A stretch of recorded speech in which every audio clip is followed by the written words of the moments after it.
أشرف الأنبياء والمرسلين وعلى آله وأصحابه أجمعين. اللهم صل على سيدنا محمد وعلى آله وصحبه وسلم. Alhamdulillah, mari sama-sama kita ucapkan syukur sebanyaknya kepada Allah Subhanahu wa taala yang mengizinkan kita datang dapat berkuliah pada pagi yang mulia ini. Dan puan-puan, pejam celik nampaknya hari ini dah masuk 7 September 2023, bermakna kita sudah masuk bulan yang keempat untuk kita berkuliah. Dan mudah-mudahan Allah sentiasa panjangkan umur, Allah sentiasa mudahkan segala urusan kita, khususnya dari segi kesihatan kita perempuan. Kadang-kadang kesihatan kita tidak menentu. Minggu ni kita sihat, minggu depan sakit, demam dan sebagainya. Minggu satu lagi sihat, balik semula. Allahu Akbar. Itulah kehidupan kita sebagai hamba Allah. Jadi perempuan, kepada siapa yang kita kena berserah? Kepada Allah Subhanahu wa taala. Kita menyerahkan segala-galanya atas ketentuan qada dan qadar Allah Subhanahu wa taala. Maka dengan itu sebagai hamba Allah, kita kena tanda tangan berdoa banyak-banyak kepada Allah, mintalah kesihatan yang baik, minta panjang umur, minta dimudahkan segala urusan kita dunia dan akhirat, insya-Allah. Amin. Puan-puan, hari ini juga rupanya sudah pun masuk 21 Safar 1445 Hijriah. Bermakna tak lama lagi kita akan masuk bulan yang baru, iaitu bulan Rabiul Awwal, bulan kelahiran Imam besar Nabi Muhammad sallallahu alaihi wasallam. Insya-Allah nanti sama-sama lah kita akan berselawat pada sambutan Maulidul Rasul. Mungkin di peringkat masjid, di peringkat surau ada sambutan Maulidul Rasul, maka biasanya akan diselang-selingkan dengan selawat kata Nabi besar Nabi Muhammad sallallahu alaihi wasallam. Ada juga setengah masjid dia buat ceramah, ada buat perarakan dan sebagainya, macam-macam lah pokoknya program di setiap masjid dan surau. Jadi perempuan yang dirahmati Allah, nampaknya hari ini kita bertemu balik untuk memudahkan, untuk settlekan satu lagi tajuk wakaf, iaitu wakaf qabih. Pada minggu sudah kita tak ada kuliah kan? Ni sebelum Ustaz terlupa, Ustaz nak sampaikan salam. Terima kasih lah daripada penerima-penerima bantuan di mana? Di Kuala Terengganu. Perempuannya, perempuan tengok sendiri gambar yang Ustaz hantar tu. Alhamdulillah sampai juga hajat perempuan untuk nak membantu keluarga-keluarga asrang ataupun mereka yang dalam kesusahan, terutamanya penarik-penarik beca dan juga pengusaha bot penambang. Jadi perempuan berapa jumlahnya? Penarik beca lebih kurang 27 orang, manakala pengusaha bot penambang lebih kurang 17 orang. Jadi totalnya dekat-dekat 50 orang jugalah. Alhamdulillah, walaupun saya diuji dengan berbagai-bagai ujian. Apa tahu tak, kereta Ustaz rosak. Kereta saya rosak sekali, ada kat bengkel lagi. Allahu Akbar. Jadi puan-puan rosak kat mana? Masa perjalanan balik ke Kuala Lumpur, rosak di tengah-tengah jalan, di atas bukit, genting sempah. Allahu Akbar. Masa naik towing tu lori yang menarik tu, tak pernah saya naik perempuan.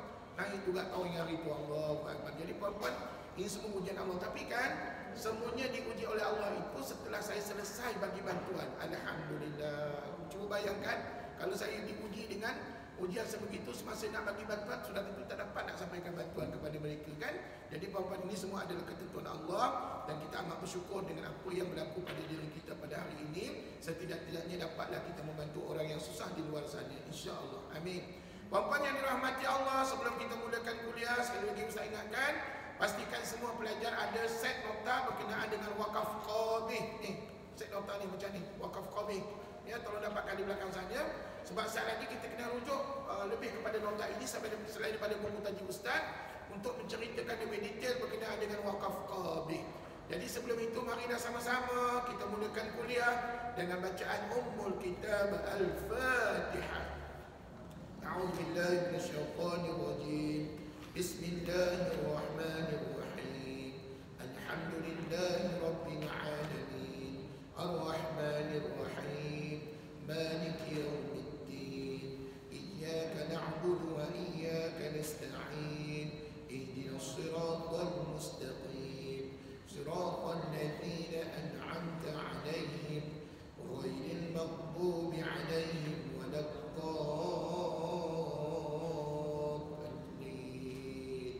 Amin. Baik, sama-sama kita baca doa. Bismillah.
sedang berada pada bab yang keberapa.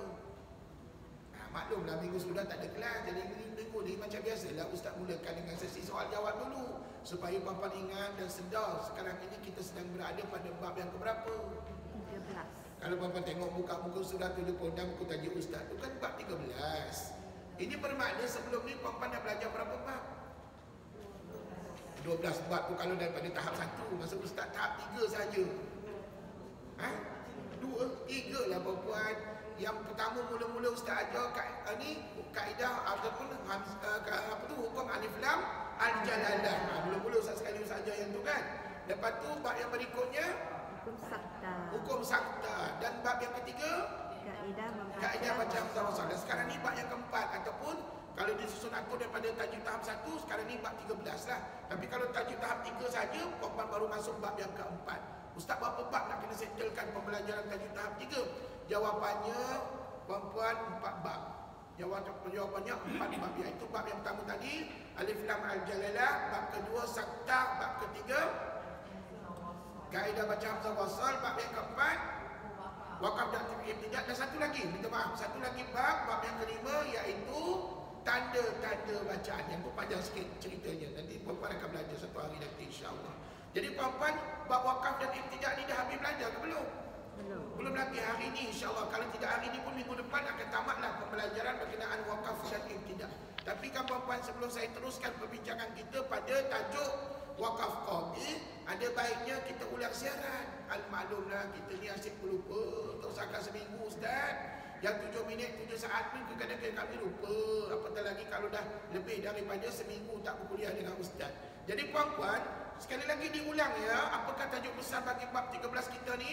Hukum wakaf dan ibtidah. Dan puan-puan sedia maklum, pada peringkat awal ustaz ada bagi tahu bagaimana sejarahnya ataupun dalilnya wakaf ini yang berlaku pada zaman Nabi sallallahu alaihi wasallam. Ada tak usah cerita hari itu?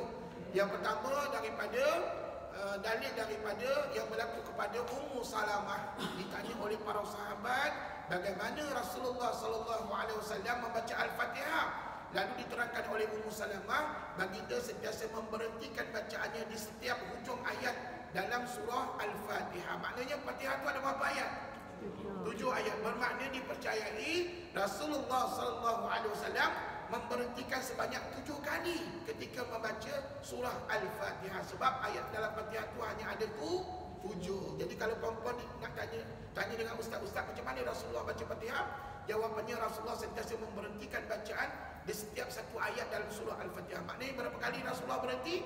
7 kali. Bersempena dengan 7 ayat yang ada dalam surah Al-Fatihah. Okey, dan ada juga dalil-dalil yang lain Ustaz sebutkan, iaitu dan daripada apa yang dijawab oleh Sayyidina Ali kepada para sahabat apa makna tajwid. Lalu Sayyidina Ali menyebut tajwid itu adalah kamu mengetahui tempat keluar bunyi huruf dan juga kamu mengetahui tempat berhenti. Bila sebut tempat berhenti, maka di situ dititik beratkan oleh Sayyidina Ali adalah bab wakaf. Jadi puan-puan kena ingat, bab wakaf dengan bab makhraj huruf ni dua bab yang sangat-sangat penting. Dia adalah basic kepada hukum tajwid. Siapa yang mengatakan dia tahu tajwid, dia belajar tajwid, dia kena faham dua perkara ni. Kalau dua perkara ni dia tak tahu nak jawab apa ataupun dia tak faham, bermakna belum sempurnalah pembelajaran ilmu tajwidnya. Jadi saya doakan mudah-mudahan satu hari nanti puan-puan dapat belajar hatam dengan ustaz, terutamanya bab makhraj huruf. Dan sekarang ni bab apa ni? Wakaf dengan ibtidah. Mudah-mudahan khatam insya-Allah. Maka kalau tidak minggu ni mungkin minggu hadapan ya. Okeylah puan-puan, lepas tu ingat tak setelah pada peringkat mukadimah mula-mula ustaz ajar bab wakaf dan ibtidah ini, ustaz ada cerita berkenaan dengan beberapa makna bagi istilah-istilah tertentu. Antaranya apa dia? Apa makna apa? Wakaf. Apa makna wakaf? Apa makna wakaf? Apa dia ibtidah? Apa dia qata'u? Apa dia sakta? Ada tak ustaz bagi tahu hari itu? Ada ya, alhamdulillah. Jadi tak perlu jawab lagi dah. Saya rasa puan-puan ni bapa penyalin, puan-puan rajin. InsyaAllah puan-puan dah sadar dah jawapan apa makna istilah-istilah yang ustaz sebut tadi. Kemudian ada tak ustaz bagi tahu apakah sebab-sebab utama kita memberhentikan bacaan? Ada berapa sebab? Ada 4 sebab. Kemungkinan keluar dalam periksa, dalam ujian, puan-puan tolong tak payah hafalkan tetapi fahamkan. Dan pastikan semua ada nota berkenaan dengan 4 sebab kenapa kita memberhentikan bacaan. Cuba sebut yang pertama, apa sebabnya? Ibtirari. Sebut. Apa makna idtirari? Terpaksa. Terpaksa ataupun darurat. Ini selalu berlaku pada kita perempuan. Bila kita baca Quran, tiba-tiba nampak tak cukup. Betul? Ataupun tiba-tiba anak cucu melompat pula kat belakang badan kita ni, jadi kita pun meladah. Contoh, ni contoh saja perempuan ni. Ataupun tengah-tengah baca Quran, jiran masak sambal belacan. Contoh, maka kita pun bersin. Perempuan bersin juga antara sebab di bawah idtirari, iaitu terpaksa untuk kita memberhentikan bacaan Quran. Kita takkan perempuan, kalau hidung kita dah bau belacan dan sebagainya, mesti kita bersin perempuan ya.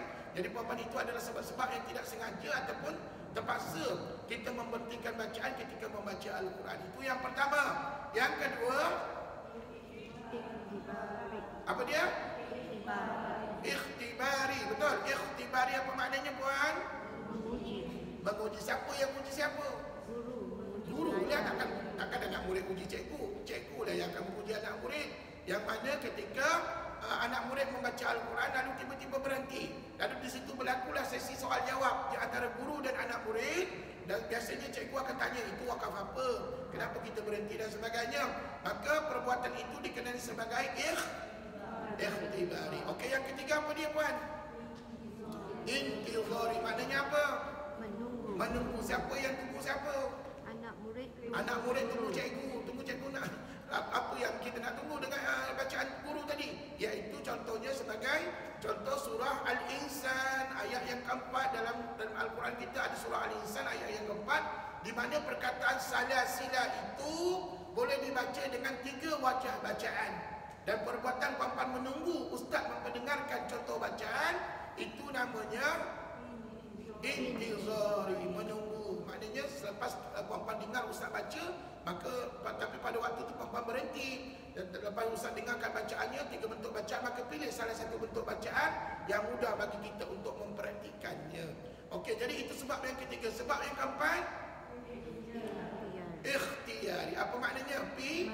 Pilihan ataupun memilih. Jadi dalam hal ini puan-puan, kita memberhentikan bacaan atas sebab memilih tanda-tanda wakaf yang ada dalam Quran. Banyak tak tanda-tanda wakaf dalam Quran? Banyak. Puan-puan, bercerita tentang tanda wakaf ni, ada 2 istilah yang Ustaz sebut 2 minggu sudah, iaitu tanda wakaf dengan jenis wakaf. Sama ke makna? Tak sama. Kalau tanda wakaf apa maknanya? Tanda wakaf itu simbol lah. Tanda-tanda wakaf ataupun simbol-simbol wakaf yang kita jumpa dalam Quran. Contohnya apa? Contohnya mim kecil berbaring, bulatan berhias lagi, jim kecil lagi, sad lam ya lagi, qaf lam ya lagi, titik 3 bertindih lagi 1, lam alif kecil. Jadi puan-puan ni antara tanda-tanda ataupun simbol-simbol wakaf yang ada dalam Quran. Dan puan-puan, ada satu lagi istilah yang Ustaz sebut 2 minggu sudah, adalah berkenaan dengan jenis-jenis wakaf. Setiap simbol yang puan-puan sebut tadi, dia tertakluk kepada jenis-jenis wakaf yang tertentu. Maknanya dia ada nama lah wakaf dia. Jadi puan-puan, dalam Quran ada berapa jenis wakaf? Ada 6 jenis wakaf. Yang pertama disebut wakaf tam atau lazim. Kedua, jaiz. Ketiga, kafi atau aula. 4, hasan. 5, ta'anuk. 6. Baik, setakat ini sudah berapa jenis wakaf kita dah belajar? 5.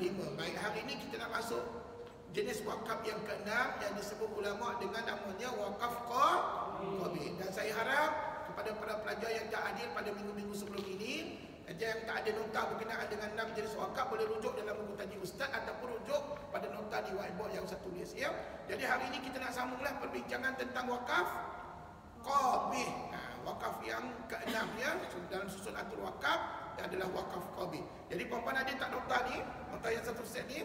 Okey, baik. Sebelum tu puan-puan Ustaz nak bagi something dekat whiteboard supaya puan-puan memahami apa sebenarnya wakaf qabi itu. Okey. Baik, kita tanda besar kita sudah tentu adalah jenis-jenis wakaf. Jenis-jenis wakaf. Baik, sekarang ni kita sudah berada pada jenis wakaf yang ke-6, iaitu wakaf qabi. Baik, macam biasa, apa makna wakaf? Berhenti ataupun stop lah, berhenti, stop. Qabi apa makna? Qabi itu terjemahkan sebagai tidak elok. Ataupun ada kitab ditulis buruk. Boleh juga. Jadi kalau kita terjemahkan direct, wakaf itu berarti qabih itu tidak elok ataupun buruk. Maka tidak elok ataupun buruk untuk kita memberhentikan bacaan. Baik, sila rujuk nota tajuk ustaz, buku tajuk ustaz dulu sebelum kita rujuk nota ini ya. Buku tajuk ustaz pada muka surat yang keberapa tu? 79. Okey, refer yang tu dulu ya sebelum kita refer kepada nota yang lain. Okey, apa kata ulama di situ? Menghentikan bacaan. Macam-macam menghentikan bacaan pada kalimah ya, menghentikan bacaan pada kalimah yang tidak sempurna, lagi dari segi lafaz dan makna. Puan kena fahamkan apa makna lafaz dan makna. Lafaz ni maknanya sebutan kita. Makna itu maksudnya terjemahan ayat tersebut. Jadi sekali lagi diulang, menghentikan bacaan pada kalimah yang tidak sempurna dari segi lafaz dan makna. Lagi kita dilarang menghentikan bacaan. Kita dilarang menghentikan bacaan pada kalimah ini. Lagi sekiranya berhenti, maknanya anda katalah kita dalam keadaan darurat, kita berhenti juga. Sekiranya kita berhenti ya, sekiranya berhenti ataupun atas sebab darurat lagi, maka hendaklah mengulang semula pada kalimah sebelumnya. Jadi uraian untuk wakaf ini panjang sedikit bapaknya, tapi insya-Allah bapa boleh faham ya. Maknanya kalau kita berhenti juga atas sebab darurat, maka hendaklah kita mengulang semula pada kalimah sebelumnya. Jadi puan-puan, maknanya dari segi basicnya di sini kalau jumpa dalam alif jangan berhenti. Kita dilarang berhenti. Tapi kalau terpaksa juga berhenti, maka puan-puan tak boleh teruskan bacaan, sebaliknya kena ulang balik beberapa patah perkataan sebelumnya. Okey puan-puan, ada lagi yang tak ada dalam nota ustaz ni? Sebenarnya puan-puan, wakaf ini sambung ya ayat-ayat kita. Wakaf ini berlaku atas dua sebab. Ini tak ada dalam nota puan-puan salin. Wakaf ini berlaku atas dua sebab. Yang pertama, simbol wakaf. Apakah simbol wakaf yang ditunjukkan dalam Quran? Lam alif kecil. Ini kan? Ini biasa kita jumpa daripada dulu lagi. Daripada Quran Majid lagi sampai ke Quran Uthmani hari ini kita pakai simbol ini sentiasa ada dalam Quran kita. Maka puan-puan nak berhenti ke jangan berhenti. Janganlah berhenti pada dia sebab dah ada simbol pada dia. Yang kedua, yang ni puan-puan kena kaji. Atas sebab makna ayat. Maknanya berlakunya wakaf qabih ni kata ulama atas dua sebab. Yang pertama sebab ada simbol. Jadi ada sebab kenapa ulama letakkan simbol, sebab dia berkaitan dengan makna ayat. Dan yang kedua sudah tentu makna ayat. Tapi untuk makna ayat ni kata ulama tidak diletakkan simbol. Yang ni lah menjadi sedikit kesusahan kepayahan pada kita untuk mengenal pasti di manakah wakaf qabih atas sebab makna ayat. Sebab apa? Kebanyakan kita tak faham makna, ataupun tak belajar tafsir, ataupun tak belajar bahasa Arab. Jadi itu yang masalah pada kita. Kita tak tahu wakaf qabih yang berlaku atas sebab makna, yang mana nanti tidak diletakkan simbol. Tak ada simbol dalam alif. Yang ni dah. Sebab itu ustaz bagi nota begini untuk refer, untuk apa rujuk setidak-tidaknya dalam Quran ini rupanya ada wakaf qabih yang berlaku atas sebab makna ayat. Yang ni simbol, yang kedua tu makna ayat. Okey puan-puan, kita teruskan nota kita. Ada lagi tak? Dia punya apa ni simbol dia ataupun tanda bacaannya untuk wakaf qabih. Simbolnya seperti mana yang Ustaz maklumkan tadi adalah lam alif kecil ya, lam alif kecil. Lam alif kecil. Ini simbol. Kemudian contohnya, contoh yang ada terdapat simbol lam alif dalam Quran. Tengok dalam buku tajuk Ustaz, surah Al-Anfal ayat surah Al-Anfal ayat 50. Okey, sekali lagi Ustaz tunjuk contoh surah lain pula. Ayat 50. Okey, puan-puan, mari kita baca surah Al-Anfal ayat 50 dalam buku tajuk Ustaz. A'udzubillahi minasyaitonirrajim. Bismillahirrahmanirrahim. Dengar ya, Ustaz baca ya. Cuba puan-puan dengar dan ikut selepas itu. Walau tara id yatawaffal ladina kafarul malaikatu yadribuna wujuhahum. Cuba baca.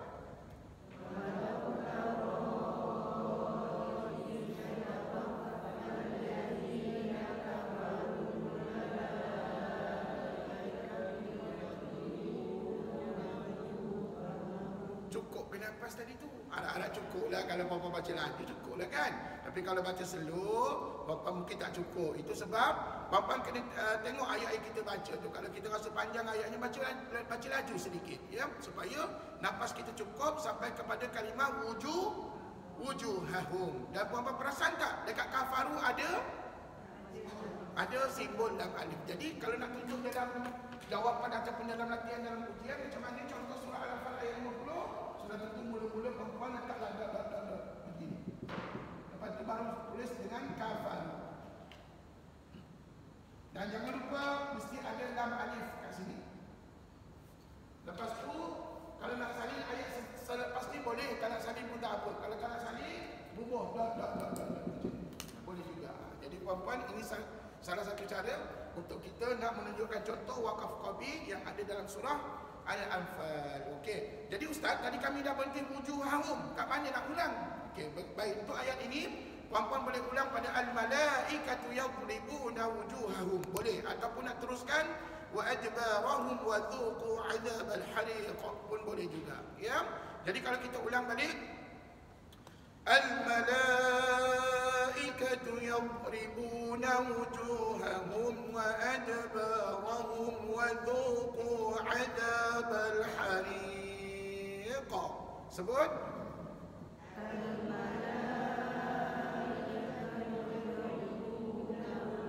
Al-malaikatu wa adbarahum wa dhuqu adzabal hariq.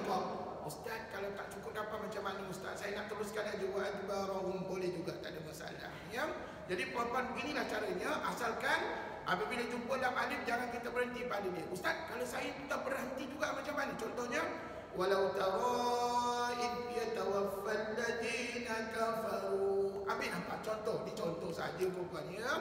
Maka puan-puan kena ghostan balik tau. Tak boleh teruskan al-malaikatu yadribuna wujuhahum. Tak boleh. Puan-puan kena ghostan pada id yatawaffal ladina kafarul malaikatu yadribuna wujuhahum. Gitu. Maknanya akhirnya nanti kita tidak berhenti juga pada kafaru. Ya, pada awal kita berhenti sebab terpaksa. Mungkin tak cukup nafas. Tapi selepas yang kali kedua kita ulang balik. Puan-puan ulang kat mana tadi? Id yatawaffal ladina kafarul malaikatu yadribuna wujuhahum. Gitulah caranya. Ginilah puan-puan. Wakaf qabi ni banyak ke Ustaz dalam Quran. Kalau ikut simbol ni boleh tahan juga. Puan-puan kalau puan-puan rajin baca Quran, terutamanya surah-surah yang panjang, ada juga diletakkan dalam surah-surah tersebut. Dalam surah tersebut lam alif, simbol lam alif ni ya, tapi tidaklah sebanyak mana simbol bulatan berhias. Puan-puan ingat ya, lam alif tidaklah sebegitu banyak simbol bulatan berhias. Kalau bulatan berhias itu begitu banyak, cukup banyak dalam Quran mengikut jumlah ayat. Tapi kalau lam alif ni ada, tapi tidak sekerap mana seperti mana bulatan berhias yang kita jumpa. Jadi sekarang ni puan-puan boleh faham tak, kalau jumpa lam alif kita boleh berhenti ke tak boleh berhenti? Kalau boleh jangan berhenti, sebab kalau berhenti juga dari segi lafaz dan juga makna ayat tadi tergantung ataupun tidak sempurna dari segi lafaz dan makna. Itu sebab ulama larang kita berhenti padanya. Okey, puan-puan lagi surah mana yang ada lagi simbol lam alif ni? Okey, saya dapat dalam surah Al-Muzammil ayat 20. surah, nanti pada buka Bapak Nifu ya, buka surah Al-Muzammil ayat 20 pun ada. Ataupun surah-surah yang lain ni Ustaz cari ya, Ustaz cari buat kerja rumah ni. Dalam surah-surah lain pun ada juga. Surah apa ni kat sini? Sekejap ya. Okey. Baik. Sebenarnya kalau Papa rajin tengok surah Al-Baqarah ataupun Ali Imran ya, banyak simbol-simbol dalam alif yang mana kita dilarang berhenti padanya. Ni. Sekejap ya. Ni. Surah Al-Baqarah ayat 174. Surah Al-Baqarah. Ni dekat. Surah Al-Baqarah ayat 174 aja ya. Jadi puan-puan, sebenarnya simbol yang alif ni, simbol yang alif yang kita sebut tadi asalnya daripada perkataan apa? Kata ulama, simbol lam alif itu asalnya daripada perkataan la taqif. La dalam bahasa Arab ya, ditulis sebagai la taqif. Maksudnya apa la taqif? Maksudnya dilarang berhenti. La taqif. Maksudnya dilarang berhenti. Ini asal perkataannya. Yang kita tengok dalam Quran tiba-tiba lam alif saja kan? Tapi asalnya dia ambil daripada istilah la taqif. Cuba sebut. La taqif. La tu maknanya dilarang, jangan ataupun dilarang. Taqif itu berhenti, maknanya dilarang berhenti. Jadi diringkaskan dia punya istilah menjadi lam alif saja. Ya. Tapi lam alif saja yang Bapak nampak dalam Quran tu asal perkataannya adalah la taqif. La taqif ya. Okey. Itu saja simbolnya dan puan-puan. Untuk perbincangan berikutnya, tadi Ustaz bagi contoh simbol. Sekarang ni kita nak bincangkan tentang makna ayat. Jadi untuk makna ayat ni, saya buat nota sampai dari sini, perhatian.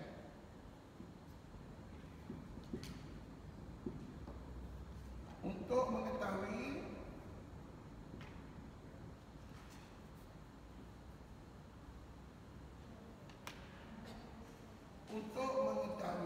wakaf qabil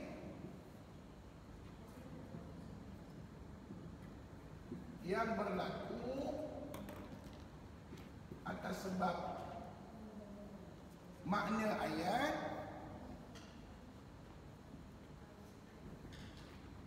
kita mesti memperhatikan dan memahami makna ayat. Ini ulama pesan dalam kitab tajwid. Kamu nak tahu wakaf qabil yang berlaku atas sebab makna ayat, kamu kena memperhatikan makna ayat itu dan bertadabbur dengan mana-mana ustaz apa terjemahan makna ayat yang kita baca. Jadi puan-puan bukan mudah ya nak mengenal wakaf qabil yang berlaku atas sebab makna ayat. Kita kena yang pertama memperhatikan dan juga memahami makna ayat. Jadi itu sebabnya Ustaz bekalkan nota sampingan yang satu set ni untuk kita bincangkan contoh-contoh wakaf qabil yang berlaku atas sebab makna ayat. Semua ada tak nota ni?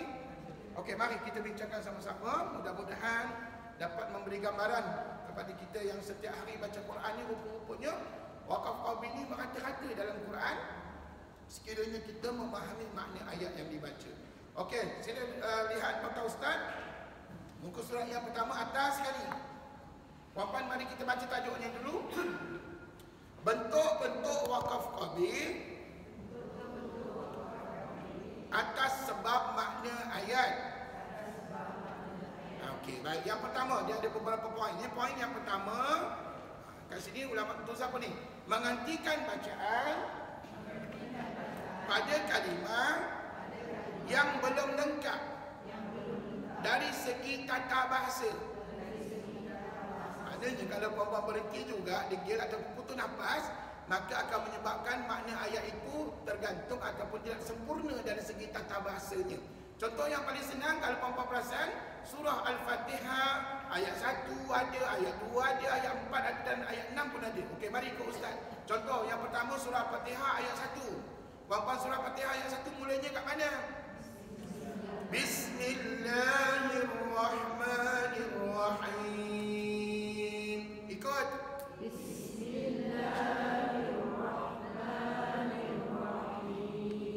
Kalaulah saya tak gariskan kalimah bismi, mesti puan-puan tertanya-tanya kat mana wakaf qabi dalam ayat itu. Baik, tak apa. Ustaz bagi peluang ataupun ustaz bagi kemudahan kepada puan-puan. Di situ saya gariskan kat mana? Bismi. Di situlah tempatnya wakaf qabi. Maknanya tuan-tuan jangan berhenti. Sama ada sengaja ataupun tak sengaja, jangan bismi putus nafas. Bila putus nafas maknanya berhenti dah tu. Puan-puan jangan putus nafas. Kena tarik nafas elok-elok sampailah kita baca Bismillahirrahmanirrahim baru berhenti.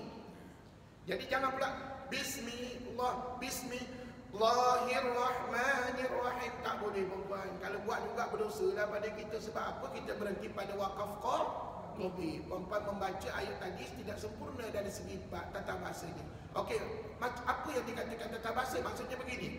Kalau puan-puan baca makna ayat tadi dengan nama Allah yang Maha Pemurah lagi Maha Penyayang, betul? Nasib baik Ustaz bagi maknanya ada kat situ ya, alhamdulillah. Tapi kan kalau puan-puan berhenti pada bismi, puan-puan putus nafas. Puan-puan tahu apa makna bismi?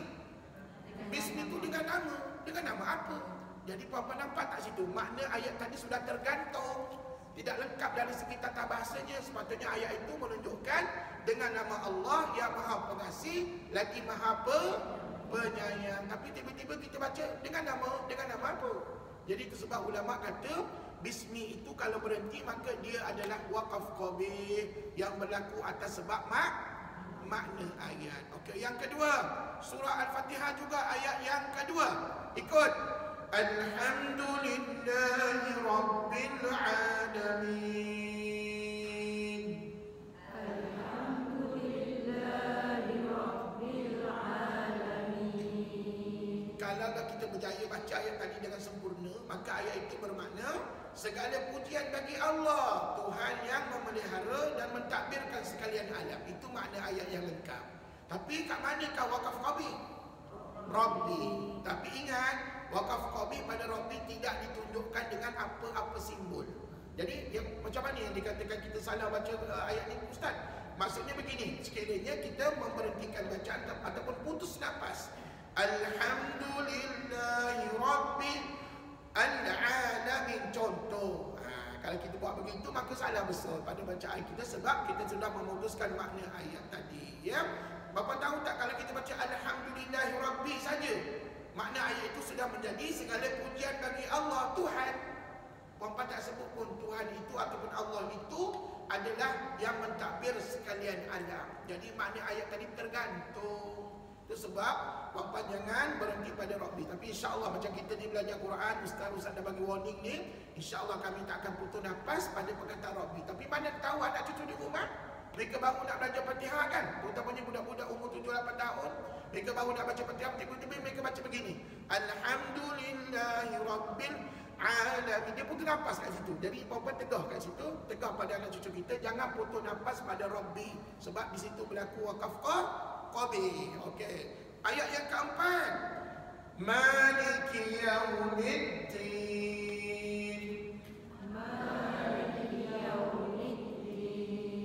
Apa makna ayat tadi? Yang menguasai hari pembalasan, iaitu hari kiamat. Puan-puan kat mana Ustaz gariskan? Senang puan-puan belajar dulu. Masa saya belajar dulu tak ada pensyarah saya gariskan mana-mana ayat. Pandai-pandai lah bawa dia bagi tahu dan kita kena peka, kena alert. Okey, nanti dia bagi tahu, okey, Maliki, jangan berhenti. Sebab di situlah wakaf qabi. Sebab kalau berhenti pada Maliki, makna ayat tadi sudah jadi begini. Maliki itu maksudnya Tuhan yang menguasai. Tuhan yang menguasai. Puan-puan menguasai apa? Puan-puan tak sebut puan-puan tidak sebut Yaumiddin. Sepatutnya Maliki Yaumiddin, yang menguasai hari pembalasan. Jadi kalau puan-puan baca Maliki tiba-tiba putus nafas, ataupun anak cucu baca Maliki dia putus nafas, dia tarik nafas baru Yaumiddin, maka puan-puan dari segi kaedah wakafnya adalah wakaf qabi pada kalimah tadi. Okey, seterusnya ayat yang ke-6, Ihdinas siratal mustaqim.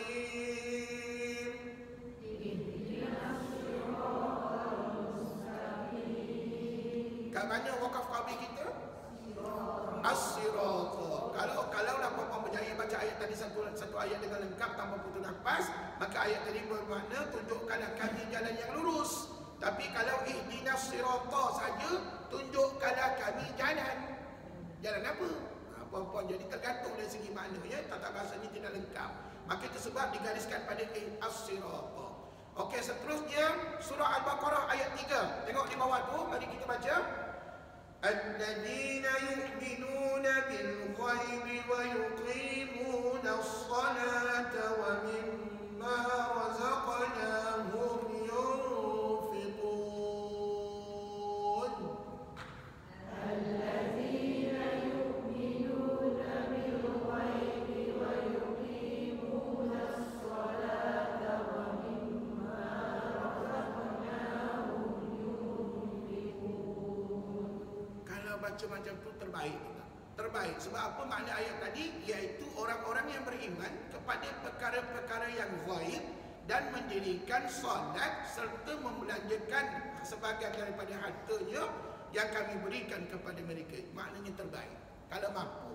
Tetapi kita tak tahu, rupa-rupanya dalam ayat tadi ada satu kalimah kita sangat dilarang berhenti padanya, iaitu wa yuqimuna. Contohnya, alladzina yu'minuna bil ghaibi wa yuqimuna solat. Tiba-tiba kita curi nafas kat situ. Maka puan-puan, kalau berhenti juga wa yuqimuna, maka ayat itu jadi begini maknanya, iaitu orang-orang yang beriman kepada perkara yang ghaib dan mendirikan apa? Patutnya wa yuqimuna nas-salat. Maknanya setidak-tidaknya kalau puan-puan nak berhenti, berhentilah wa yuqimuna as-salat. Jangan berhenti wa yuqimuna saja. Kemungkinan boleh berlaku kalau kita tak cukup nafas puan-puan. Jadi itu sebab puan-puan kena tandakan dalam Quran masing-masing nanti perkataan wa yuqimuna jangan diberhentikan bacaannya.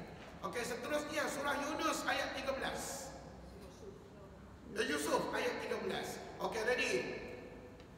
Qala inni la yahzununi an tadhhabu bihi wa akhafu an ya'kulahu ad-dhib.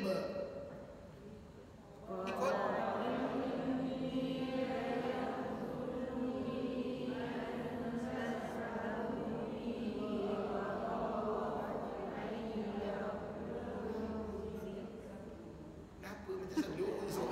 Apa confident ke bacaannya? Mau pandai kau baca sekali lagi. Saya ambil daripada wa akhafu an ya'kulahu ad-dhib. Wa akhafu an ya'kulahu ad-dhib. An ya'kulahu ad-dhib. Kat ujung tu ada qalqalah, namanya qalqalah kubra. Dan puan-puan sebelum bunyi ba, puan-puan kena bunyikan hamzah dulu tau. Hamzah tu mati, sekali lagi ulang. Ayyakulahu ad-dhib. Puan-puan jangan buang hamzah tau. Kadang-kadang saya dengar ada jemaah baca dulu ayyakulahu ad-dhib. Dhib. Hamzah tak bunyi. Puan-puan kena keluar dhib. Dhib baru kena bunyi ba. Puan-puan ya, sekali lagi. Ayyakulahu ad-dhib. Puan-puan nak break ke tak bayar? Sebelum bunyi call-call tadi nak break ke tak bayar? Break. Puan-puan tak bayar break. Kalau break jadi bunyi begini, itu break puan-puan. Mana usah baca gitu, usah baca laju tadi kan. Ayyakulahu dhib.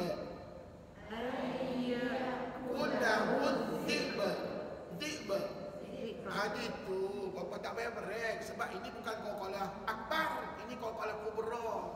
Kalau akbar itu yang ada satu. Jadi puan-puan kena ingat balik ya. Okey, berbalik kepada makna ayat. Bapa mereka menjawab, ini cerita tentang Nabi Yusuf dan ayahnya siapa? Nabi Yaqub. Nabi Yaqub. Bapa mereka menjawab, Nabi Yaqub lah menjawab. Pemergian kamu membawanya bersama sangatlah menduka-citakan daku. Dan aku pula bimbang ia akan dimakan oleh serigala ketika kamu lalai daripada mengawalnya. Kan adik-beradik Nabi Yusuf ni jahat. Mereka berniat nak bunuh Nabi Yusuf. Jadi mereka ni bagi alasan kepada ayahnya Nabi Yaqub nak bawa adiknya tadi untuk berjalan-jalan. Tapi Nabi Yaqub rasa gusar ataupun bimbang, dikuatiri takut dimakan oleh serigala. Jadi puan-puan tahu tak? Kalau puan-puan baca ayat tadi daripada awal sampai hujung, itulah makna ayat tadi. Ya, tapi kalau puan-puan berhenti pada ayat kulahu, maka makna ayat itu jadi begini. Bapa mereka menjawab, pemergian kamu membawanya bersama sangatlah menduka citakan daku, dan aku pula bimbang ia akan dimakan oleh. Perempuan tak jawab, tak dapat dijawab oleh siapa. Jadi ayat itu sudah jadi tergantung. Jadi itu sebab ulama kata jangan kamu berhenti pada ayat kulahu, ataupun jangan kamu putus nafas pada ayat kulahu. Sebaliknya kalau nak berhenti juga boleh berhenti lebih awal, iaitu ayat kulahu dhi'ba. Tempat tadi yang boleh berhenti. Ataupun kalau tak nak berhenti, ayat kulahu dhi'bu wa antum anhu ghafilun. Itu lagi baik. Jadi puan-puan, nampak tak? Ini sebab yang pertama kenapa kita menghentikan bacaan atas sebab makna ayat. Maknanya kat sini Ustaz akan tulis ni dia ada poin-poin yang tertentu. Yang pertama ni apa tajuk ni tadi di atas sekali tu? Menghentikan bacaan pada kalimah. Ini kena ada ni, kena faham. Menghentikan bacaan pada kalimah yang belum lengkap. Macam tadi dah, kalau puan-puan berhenti ayat kulahu saja, maknanya dimakan oleh siapa?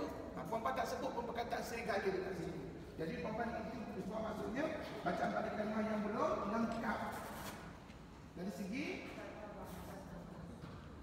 segi tata bahasa. Dan contohnya puan-puan sedia maklum, contoh yang kita dah baca tadi ya, boleh masukkan dalam contoh lah. Tapi poin yang pertama, menghentikan bacaan pada kalimah yang belum lengkap dari segi tata bahasa. Ini poin yang pertama. Poin yang kedua, okey, puan-puan boleh buka muka surat sebelah. Menghentikan bacaan, pada kalimah yang akan merosakkan makna ayat sebenar. Ayat ni lagi teruk bukan? Ini lagi teruk. Tadi tata bahasa, yang ni lagi teruk. Mana ayat teruk, rosak teruk. Baik, contohnya sekali lagi kita baca. Tapi Ustaz tulis dulu poin kat sini ya. Menghentikan bacaan pada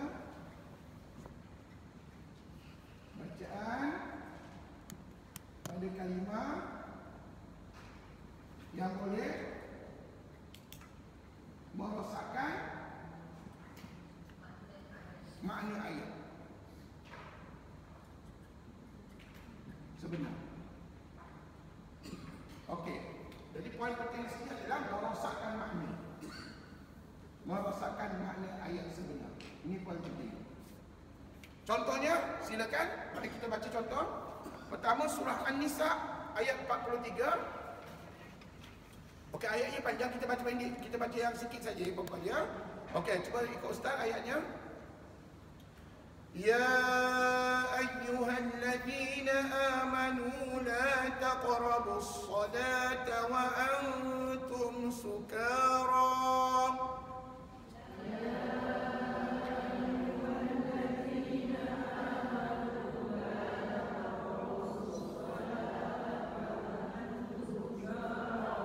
Kalau setakat itu bacaan puan, makna ayat tadi apa dia? Kata Allah, wahai orang-orang yang beriman, janganlah kamu mengerjakan solat ataupun mengerjakan sembahyang sedangkan kamu dalam keadaan mabuk. Faham tak makna ayat tu? Faham ya? Kalau kita berhenti wa antum sukara. Tapi kalau kita berhenti solat, ya ayyuhalladzina amanu la taqrabus solat. Perempuan suka orang yang tak sembahyang. Sebab apa dia kata tu? Ada dalil daripada Allah. Allah kata jangan mengerjakan sembahyang. Wahai orang yang beriman, jangan kamu mengerjakan sembahyang. Walaupun perkataan solat itu baik, tetapi kalau dibaca terjemahannya daripada awal, seolah-olah Allah melarang orang yang beriman untuk sembahyang. Puan-puan, bukankah itu merosakkan makna ayat? Allah kata tadi, kita jangan sembahyang kalau dalam keadaan mabuk. Sebab kalau dalam keadaan mabuk tu kita tak sedar apa yang kita buat. Sebab orang mabuk hari ini puan-puan, dia boleh bunuh orang lain, dia boleh bunuh mak sendiri dan sebagainya puan-puan. Dalam keadaan yang mabuk. Jadi puan-puan yang dirahmati Allah, itu sebab kena faham makna ayat ya. Puan-puan kena belajar tadabbur ataupun kena belajar tak tafsir. Kena belajar. Saya dulu belajar perempuan itu sebab saya boleh mengajar tentang perempuan berkenaan dengan tafsir ayat. Sebab saya faham bahawa perkataan walaupun solat itu baik, tetapi dalam ayat ni solat itu tidak boleh berhenti. Sebab dia merupakan wakaf qabih yang berlaku atas sebab makna ayat. Jadi puan-puan, nanti dalam periksa kemungkinan Ustaz akan tanya, bagi satu contoh ayat yang merujuk kepada wakaf qabih atas sebab menghentikan bacaan pada kalimah yang akan merosakkan makna ayat sebenar. Maka puan-puan boleh ambil contoh surah An-Nisa ayat 43 kalau keluar soalan itu. Tapi kalau tak keluar lagi soalan tu, puan-puan kalau saya minta contoh nama surah dan ayat saja, puan-puan hanya perlu tulis surah An-Nisa ayat 43. Maknanya ayat tu tak perlulah puan-puan salin, ya, insya-Allah. Kemungkinan akan keluar, kemungkinan tidak. Wallahu a'lam. Sebab soalan Ustaz belum buat lagi, ya. Okey, insya-Allah. Tapi kalau keluar puan-puan ada jawapan, ya, mudah-mudahan. Okey, seterusnya surah Al-Insan ayat 31. Ikut Ustaz bacaannya. Yudkhilu man yasha'u fi rahmatih.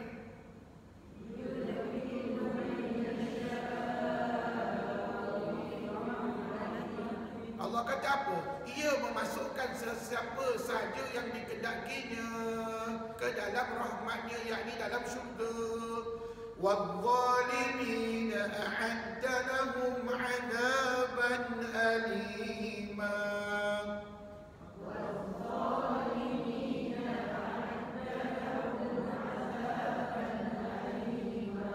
وَالظَّالِمِينَ, dan bagi orang yang zalim, ia menyediakan untuk mereka azab seksa yang tidak terperi sakitnya.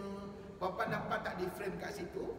Antara orang yang soleh, orang yang baik, maka Allah masukkan dalam syurga. Tapi bagi orang yang zalim, Allah masuk dalam neraka dan mereka akan diseksa dengan siksaan yang amat perit sakitnya. Tapi kan kita ni tak faham makna. Tiba-tiba kita baca gini, yudkhilu man yasha'u fi rahmatihi wadh-dhalimin. Bapa berhenti kat situ. Contoh je lah, ataupun putus nafas. Maka ayat itu sudah lain maknanya, puan-puan. Ayat itu jadi begini, dan ia akan memasukkan barang siapa yang dikehendakinya ke dalam syurga, dan orang-orang yang zalim. Puan-puan, orang zalim pun masuk syurga? Sebenarnya tidak. Orang zalim tadi Allah kata apa? Akan menerima azab seksa yang berat daripada Allah. Tetapi orang yang soleh, orang yang beriman, dia akan masuk dalam syurga. Jadi puan-puan faham tak kenapa tak boleh berhenti waz-zalimin? Kalau berhenti juga, kalau putus nafas kat situ, seolah-olah kita menggambarkan orang yang zalim juga dapat masuk syurga. Tak adil lah bagi orang yang beriman. Jadi puan-puan nampak tak?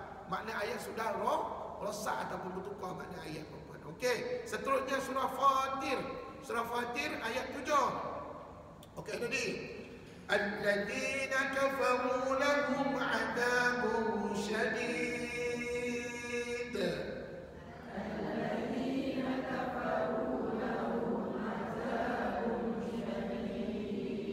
Apa makna ayat tadi? Kata Allah, dan orang-orang yang kafir, bagi mereka azab yang berat.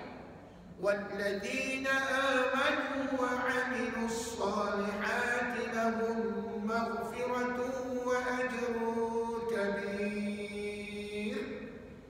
Walladzina amanu wa 'amilus salihati lahum maghfiratun wa ajrun kabir. Puan-puan, apa makna ayat tadi? Dan orang-orang yang beriman dan beramal soleh, bagi mereka keampunan dan pahala yang besar. Jadi kat manakah kalimah yang dikatakan wakaf qabih?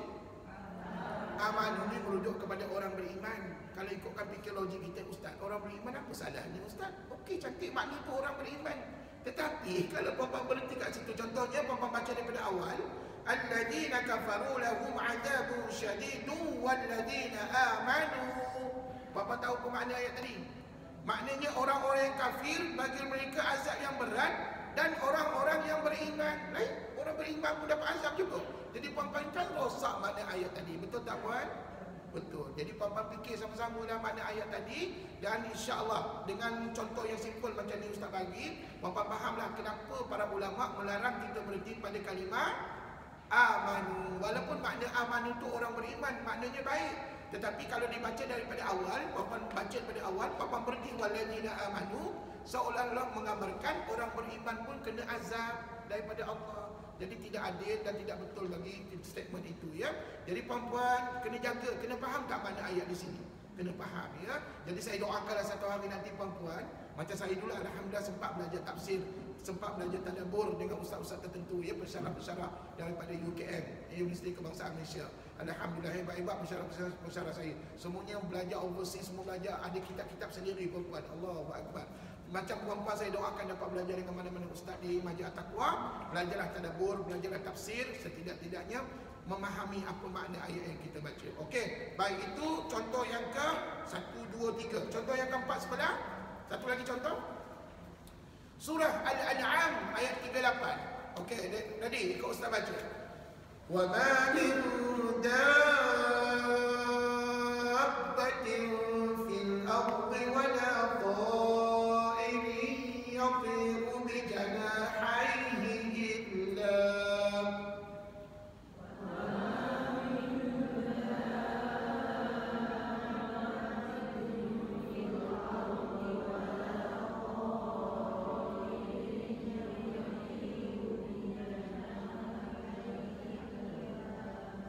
tak berapa cukup nafas. Allahu akbar. Tapi saya doakan mudah-mudahan kalau puan-puan baca sekali lagi, saya rasa puan-puan boleh cukup nafas ya. Puan-puan baca lagi sedikit, maka puan-puan kat mana ustaz berhenti tadi? Illa.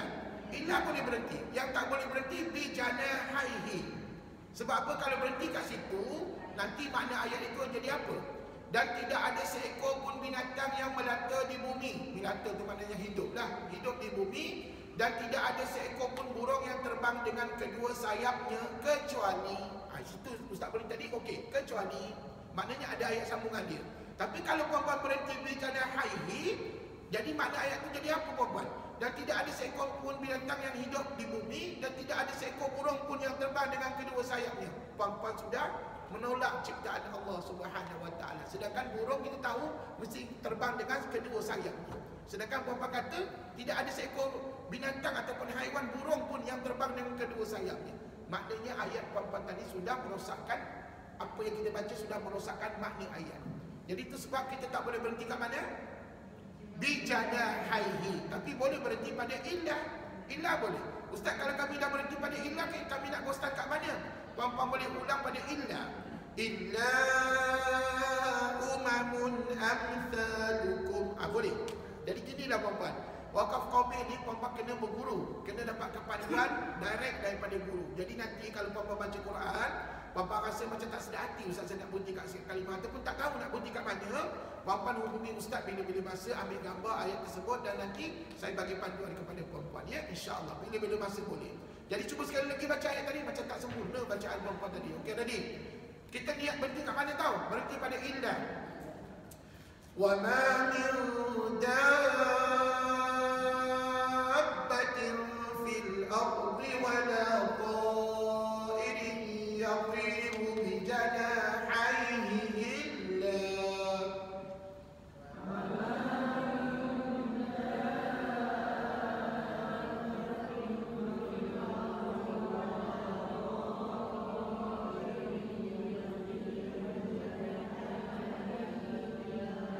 Arab-Arab cukuplah nafas. Lepas tu Ustaz balik.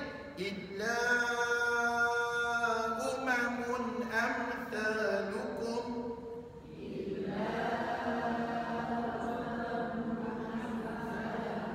Berhenti, lepas tu sambung pula ayat berikutnya. Jadi begitulah kaedah bacaan, kaedah kita berhenti dan kaedah kita mengulang ya.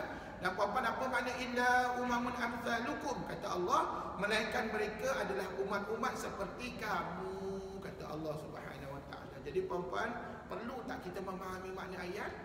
Perlu ya, bagus. Seterusnya poin yang ketiga, menghentikan bacaan, baca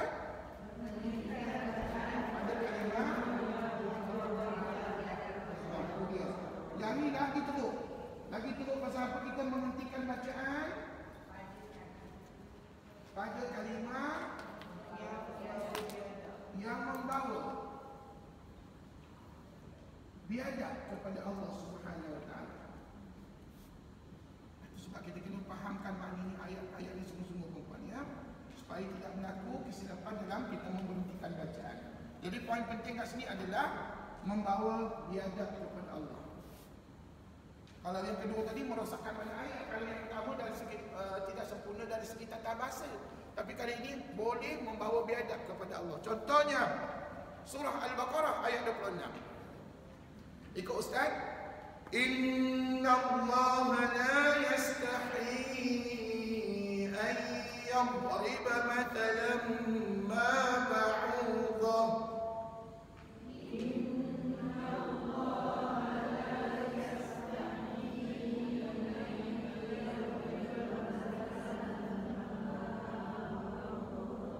Okey, berhenti kat situ boleh, tak ada masalah, boleh. Tapi kena ulang balik dengan ayyadriba mathalan ma ba'udatan fama fawqaha.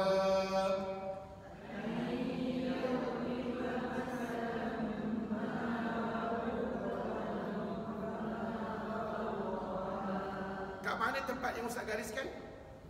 La yastahi. Apa makna la yastahi? Kalau berhenti kat situ, puan-puan, makna ayat itu jadi begini. Sesungguhnya Allah itu tidak malu. Allah pula tidak malu. Sepatutnya kita yang tidak malu, puan-puan, bukannya Allah Subhanahu Wa Taala. Jadi puan-puan, perkataan ataupun istilah tidak malu itu tidak boleh ada pada Allah Subhanahu Wa Taala. Jadi puan-puan, sesungguhnya Allah tidak malu membuat perbandingan apa sahaja, sehinggalah nyamuk, hinggalah ke sesuatu yang lebih kecil daripadanya itu. Maknanya Allah ni mampu, berkuasa, amat berkuasa membuat apa sahaja perbandingan daripada sekecil-kecil makhluk nyamuk itu sampailah lebih kecil daripada nyamuk. Lebih kecil daripada nyamuk apa? Kuman lah, zarah, kuman pun Allah boleh cipta. Jadi nak menunjukkan ayat ni Allah itu maha berkuasa, bukannya nak menunjukkan Allah itu tidak malu. Jadi puan-puan, penting tak kita faham makna. Maknanya kalau puan-puan tak faham makna, mungkin ada yang baca innallaha la yastahi di putus nafas. Jadi seolah-olah puan-puan sudah merendahkan martabat Allah Subhanahu Wa Taala. Jadi puan-puan, mudah-mudahan puan-puan tidak berhenti pada la yastahi. Dulu saya pun tak tahu. Dulu pun masa kita belum belajar kan, Ustaz kalau belum belajar tak apalah, dimaafkan oleh Allah. Tapi sampai bila kita tak belajar, puan-puan kena belajarlah. Rupa-rupanya la yastahi adalah waqaf qabih yang berlaku atas sebab makna ayat. Dia tak berbual dalam alif, tapi dari sebalik dalam alif itu ataupun di sebalik makna ayat itu, rupa-rupanya ada waqaf qabih yang perlu kita jaga. Dia punya perkataan tu jangan diberhentikan. Okey, seterusnya surah Al-Anbiya ayat 107. Wa ma arsalnaka illa rahmatan lil alamin. Baca.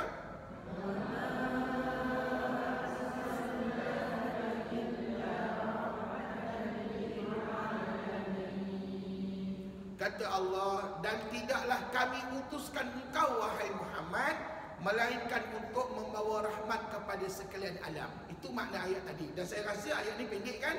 Bapak tak ada masalah untuk membacanya daripada awal sampai habis.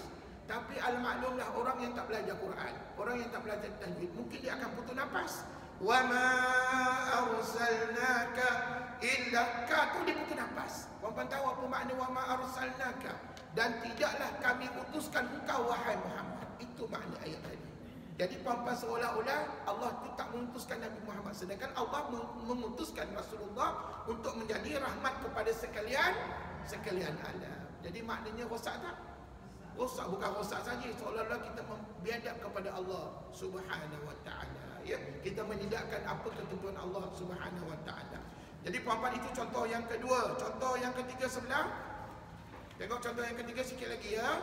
Surah Al-Baqarah ayat 258. Okey, kat sini puan-puan ada 3 baris ayat, kita baca yang bawah sekali boleh tak? Okey, kita baca yang baris bawah saja. Okey, dengar. Fa'ti biha minal maghribi fabuhital ladzi kafar.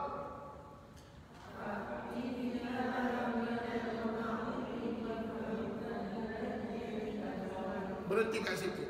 Wallahu la yahdil qaumadh dhalimin.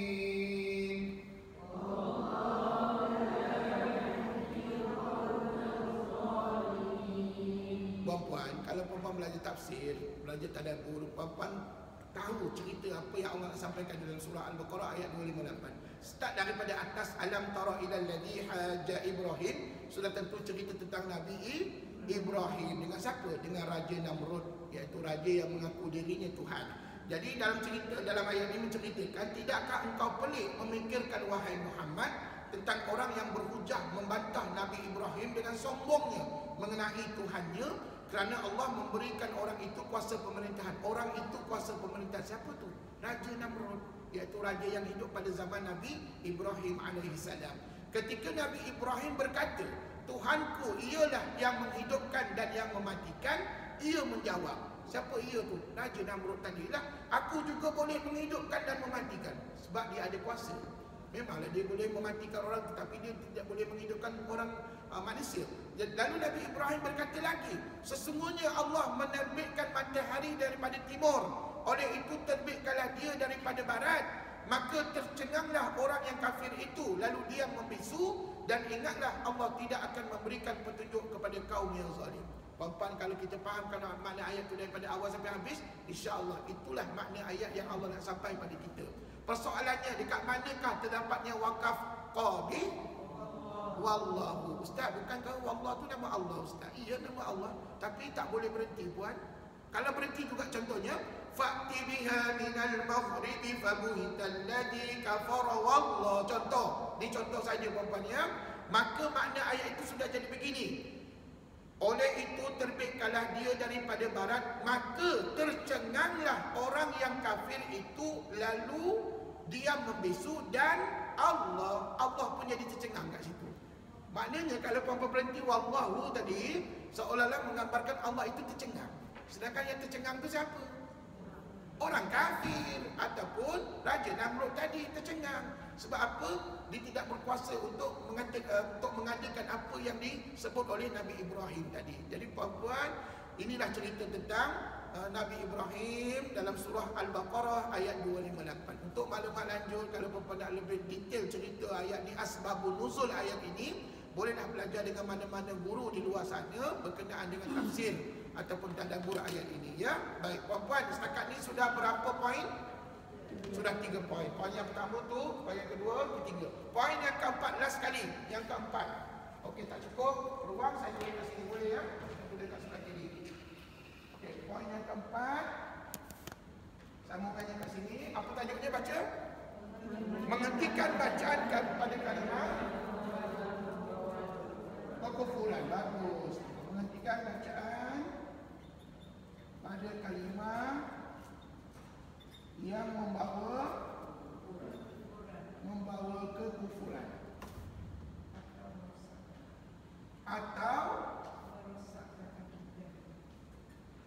atau merosakkan akidah. Perempuan, kalau perempuan ada niat untuk berhenti juga pada kalimah yang Ustaz nyatakan poin yang keempat ini, maka kata ulama, kata tok guru saya, dia boleh membawa kepada murtad. Wa na'udzubillah.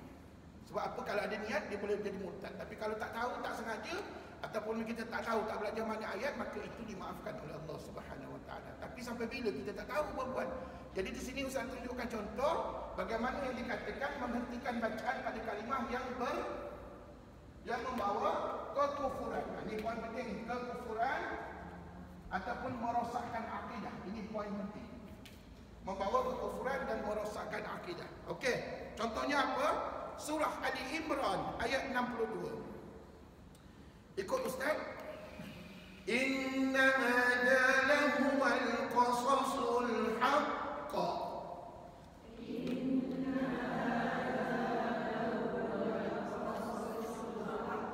Berhentilah kat situ. Wakaf apa kat situ? Wakaf jaiz. Bapa ada jim kecil kan? Itu namanya wakaf jaiz. Kalau jumpa nak buat apa?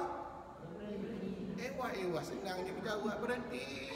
Kan Ustaz ajar dulu, kalau jumpa wakaf jaiz, kita diharuskan, digalakkan berhenti. Bapa janganlah jawab berhenti. Habis tu jumpa wakaf kafi, berhenti. Jumpa wakaf hasan, berhenti. Semua berhenti berlaku. Bapa senang macam tu belajar wakaf.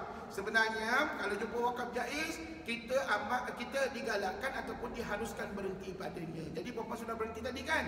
Okey, sambung. Wa ma min ilahin illallah.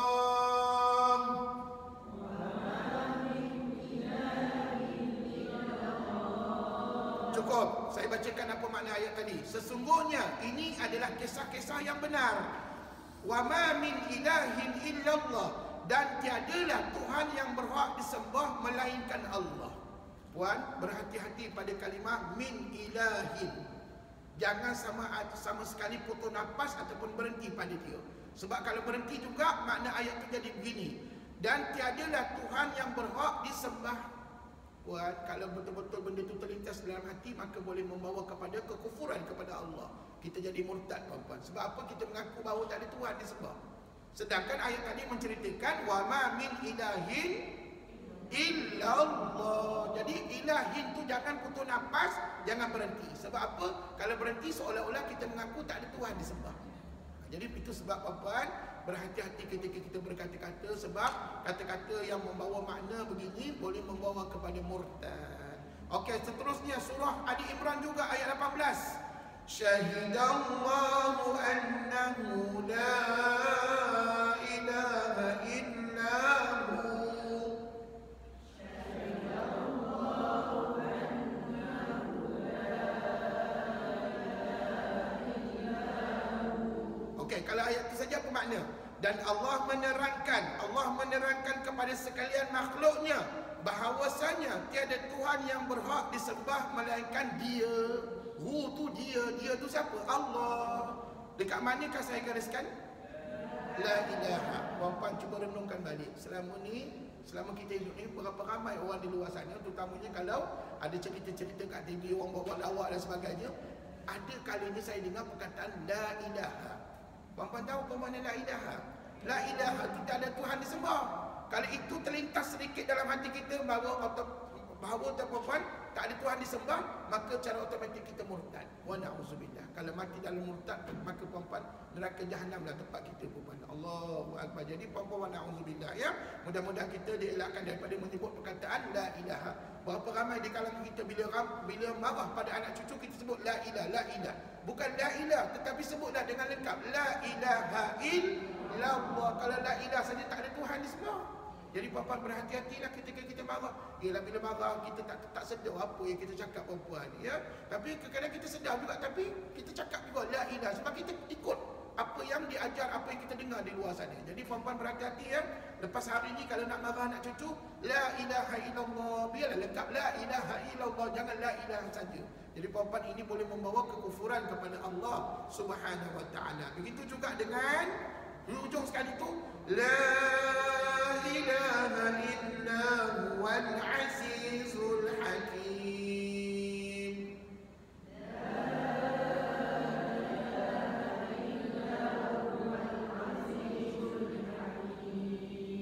Dan tiada Tuhan yang berhak disembah melainkan Dia yang maha perkasa lagi maha bijaksana. Puan-puan, kat mana sekali lagi tak boleh berhenti? La ilaha. Tak boleh berhenti ni bukan bermaksud tidak boleh berhenti ni maknanya bukan sekadar kita memutuskan nafas, tetapi kita memutuskan nafas secara tidak sengaja ataupun sengaja, maka itu juga, ataupun memutuskan nafas secara tidak sengaja, itu juga dianggap sebagai berhenti pada kalimat tadi. Jadi puan-puan cuba sedaya upaya elakkan daripada berhenti pada kalimah la ilaha, sebab membawa maksud tiada Tuhan yang disembah, tiada Tuhan yang disembah. Sepatutnya la ilaha illa huwa, ataupun tiada Tuhan yang berhak disembah melainkan Dia. Okey, sikit lagi. Surah Ali Imran. Minta maaf. Surah Ali Imran ayat 181. Okey, kali ini cerita tentang apa pula? Bapa tahu tak, Quran ni macam-macam cerita, puan-puan. Jadi itu sebab kalau saya nak cerita detail sebab ayat dia diturunkan, panjanglah kuliah kita ni, mungkin mengambil masa yang lama. Jadi Ustaz cerita ringkas ni, asalkan puan-puan faham, kalimat tu tak boleh berhenti. Puan-puan gariskan dekat rumah nanti ayat tersebut. Surah Ali Imran ayat 181. Laqad sami'a Allahu qawlan ladina qalu inna Allaha faqirun wa nahnu aghniya.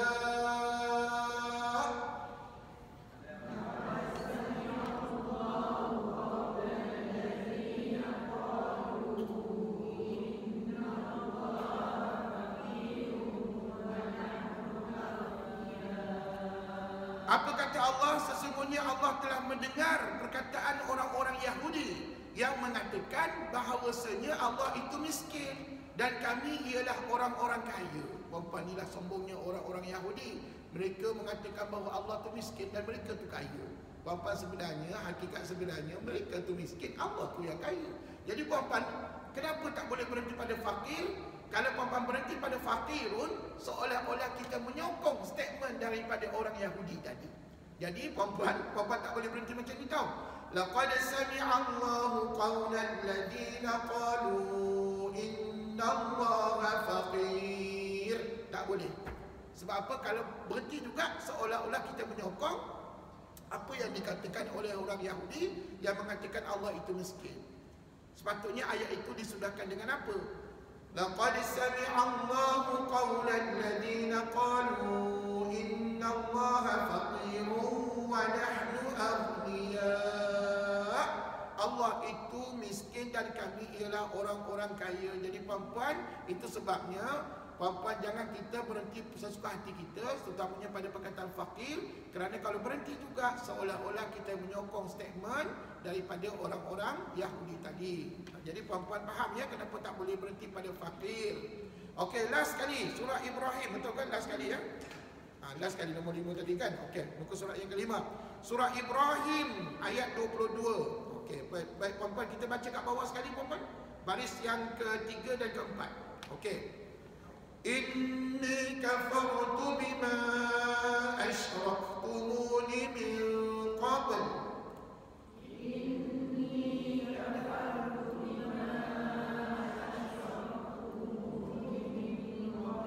Inna adh-dhalimina lahum 'adzabun alim.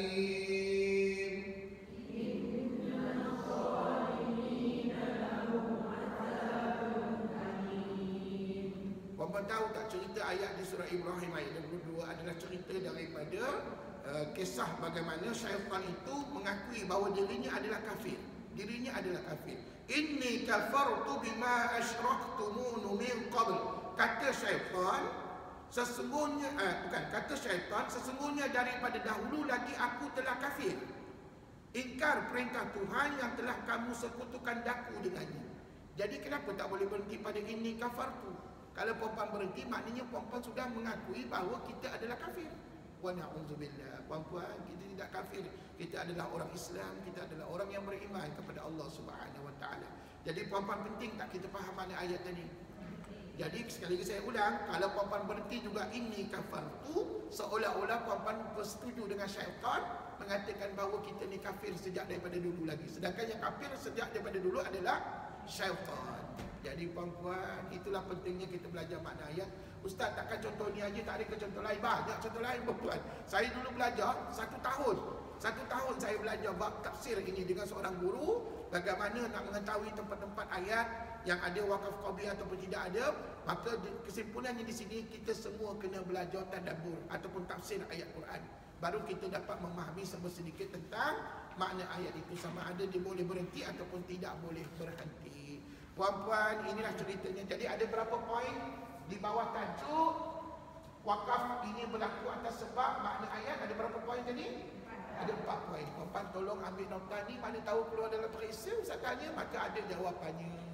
Dan jawapan ini ataupun poin-poin ini tidak ada dalam buku, tak ada dalam nota sampingan. Jadi puan-puan kena catat sendiri pada nota perempuan ya, insya-Allah. Okeylah puan-puan, ada sikit masa ni kita nak baca surah Yasin dah puan-puan. Kenapa dia tak baca Quran ni, surah Yasin? Okey, minggu depan, dengar boleh-boleh. Minggu depan saya akan habiskan cerita wakaf ini dengan membincangkan tentang apa? Minggu depan saya akan bincangkan yang pertama berkenaan dengan formula wakaf dan ibtidak yang ni minggu depan. Kemudian saya nak bincangkan juga berkenaan dengan wakaf Jibril. Yang mana wakaf ni tidak ada dalam nota kita, tapi saya bagi nota sampingan seperti ini. Mudah-mudahan dengan memahami tentang wakaf Jibril maka menambahkan lagi pahala bacaan Quran kita, insya-Allah. Okey, mari kita baca surah Yasin sebentar. Surah Yasin ayat berapa kita baca hari ini? Surah Yasin ayat berapa kita baca hari ini? Anda tak ingat dah? Kalau tak ingat, balik pada ayat pertama lah berbuat. Ha?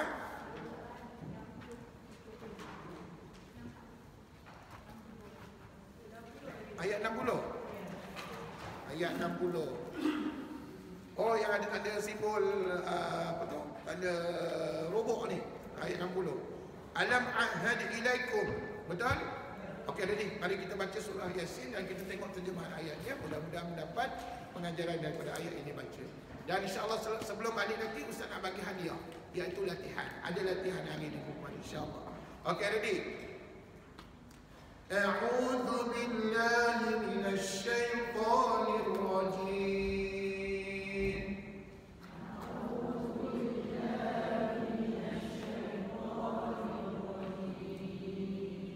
Bismillahirrahmanirrahim.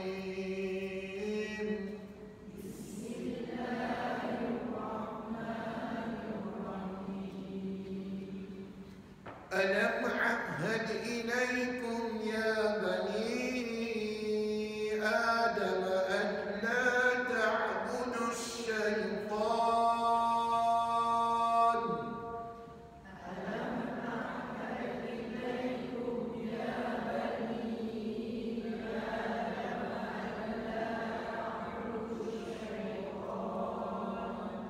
Nampak tak sok lam ya? Okey, kamu kat ustaz wakaf apa? Wakaf hasan. Kalau jumpa nak buat apa? Baik sambung daripada wakaf. Jadi puan-puan, minggu depan juga saya akan buat satu rumusan di whiteboard. Apa yang puan-puan patut lakukan ketika jumpa dengan wakaf-wakaf yang tertentu dalam Quran. Ya, minggu depan ringkasannya di whiteboard insya-Allah. Innahu lakum aduwwun mubin.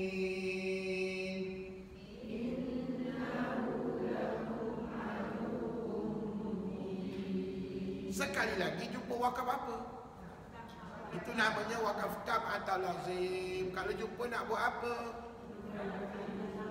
Lebih amat digalakkan berhenti, pandai. Kata Allah, bukankah telah aku janjikan kepadamu wahai keturunan Adam, agar kamu tidak menyembah syaitan. Sesungguhnya syaitan itu bagimu adalah musuh yang nyata. Wa ani'buduni. Wakaf apa pula? Wakaf jaiz. Kalau jumpa nak buat apa? Diharuskan ataupun digalakkan berhenti, pandai. Tetapi sembahlah aku, kata Allah. Hadza siratun mustaqim.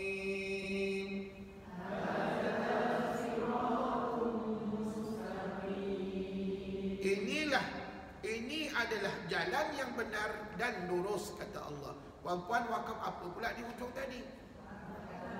Tam atau lazim. Kalau jumpa nak buat apa? Amat digalakkan berhenti, pandai. Selalunya kalau jawab ramai-ramai ni no problem. Mana tahu minggu depan Ustaz tanya seseorang, wallahu a'lam. Tak ada puan-puan, kita jawab ramai-ramai je lah puan-puan ya. Okey, sambung. Maknanya ayat tadi wa ani'budu ni adalah elok kalau kita berhenti pada dia. Sebab apa? Nak menegaskan bahawa tetapi sembahlah aku. Aku tu siapa? Allah Subhanahu wa taala.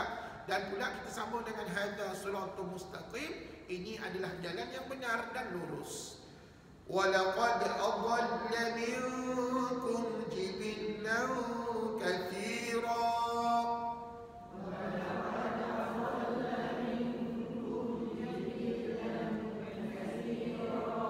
Sad lam ya, wakaf apa pula? Wakaf hasan. Kalau jumpa nak buat apa? Baik sambung, tapi baik juga berhenti. Ambil perhatian, baik sambung, baik juga berhenti. Kenapa Ustaz kata baik juga berhenti? Papa tengok mana ayat itu. Okey, sambung dulu ayatnya. Afalam takunu taqilun.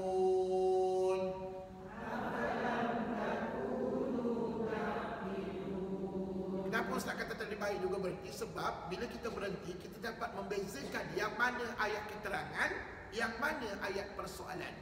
Cuba puan-puan baca ayat yang mula-mula kita baca tadi. Syaitan telah banyak menyesatkan kamu dari generasi ke generasi. Itu ayat keterangan daripada Allah. Kemudian afalam takunu ta'qilun. Ini ayat persoalan.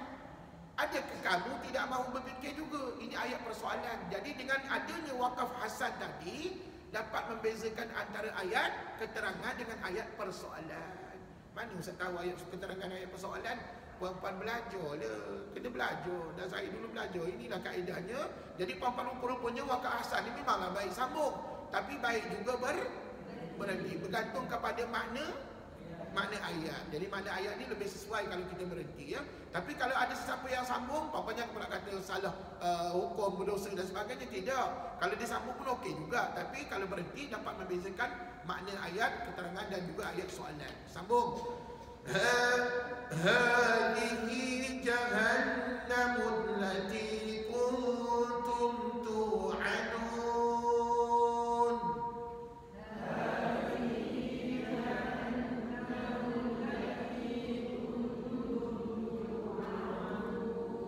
Ini ayat keterangan. Inilah neraka Jahannam yang dahulu kamu dijanjikan. Dan kebetulan tu'adun tu wakaf apa?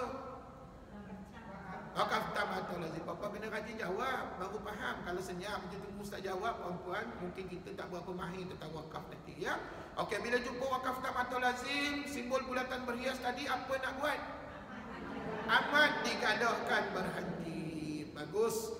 Islauha al-yawma bima kuntum takfurun.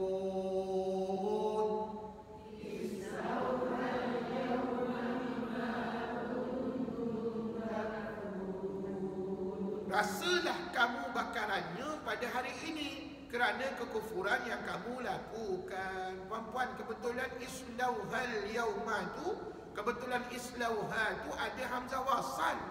Puan-puan baca baris mana tadi? Baris bawah mana puan tahu? Jangan jawab begini, ikut ustaz. Ya, memanglah ikut saya puan-puan, tapi apa reason? Apa alasan puan-puan baca baris bawah?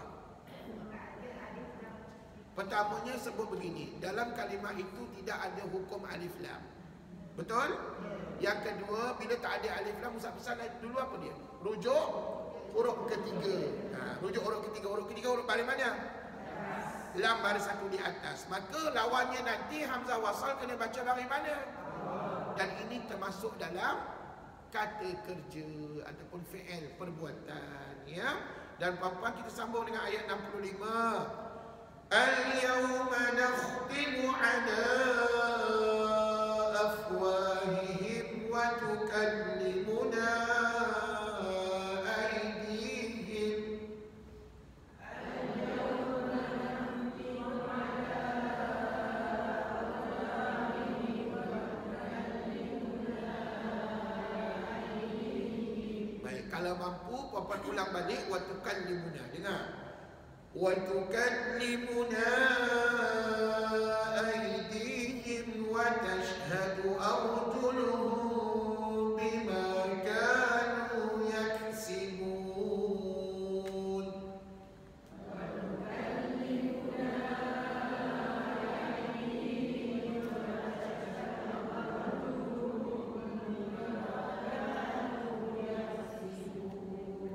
Saya teringat pesan arwah Tok Guru saya dulu. Dia kata kalau kamu jumpa ayat yang panjang macam tadi dan tidak ada tempat berhenti, tidak ada tanda wakaf lah maksudnya, maka kamu boleh berhenti tadi pada aidihim, tapi kamu kena ghostan balik.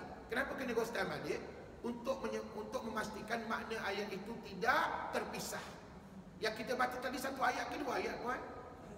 Satu ayat. Jadi kalau puan-puan berhenti pada aidihim boleh. Tapi untuk memastikan makna ayat itu tidak terpisah, maka kita digalakkan mengulang semula. Cuba ulang perkataan wa tukallimuna aydihim wa tashhadu arjuluhum bima kanu yaksibun.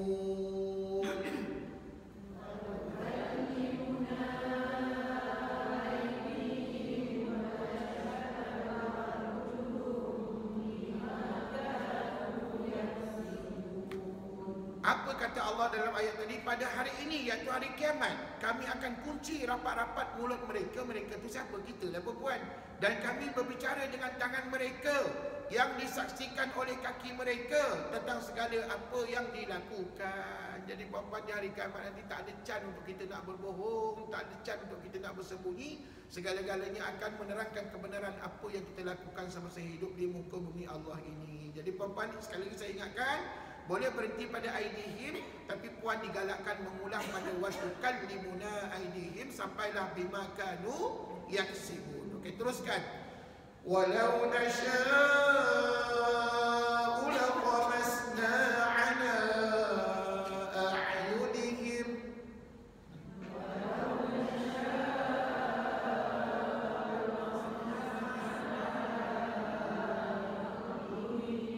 Tuan, ada tanda wakaf tak? Tak ada, tapi nampak dah habis. Ustaz nak buat macam mana? Maka berhenti dulu a'yunihim. Tapi mana nak ulang? Puan ulang pada ala a'yunihim fastabaqus sirata fa anna yubsirun.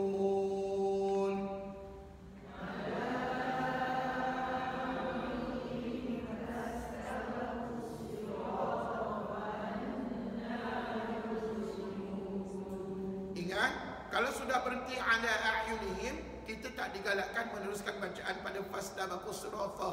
Sebab kalau teruskan bacaan, seolah-olah ayat ini sudah jadi dua.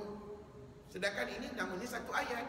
Dan puan tahu tak apa makna ayat tadi? Apabila kami menghendaki, kami berkuasa menghapuskan penglihatan mereka. Mereka menerpa mencari jalannya, tetapi bagaimana mereka dapat melihat? Jadi ini merupakan satu ayat daripada Allah Subhanahu Wa Taala. Jadi ingat, bila berhenti ala a'yunihim, maka kita digalakkan ulang pada ala a'yunihim dan sambung sampai fa anna yubsirun. Walau nasha'u lamasakhnahum ala makanatihim famastata'u.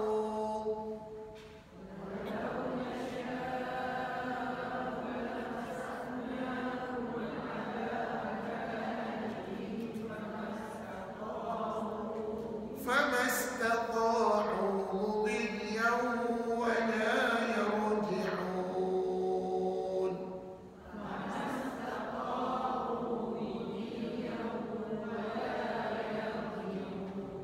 Ustaz, tak boleh ke kami berhenti walau nasya'u lamasakhnahum ala makanatihim? Boleh. Tapi puan kena ghostan balik ala makanatihim.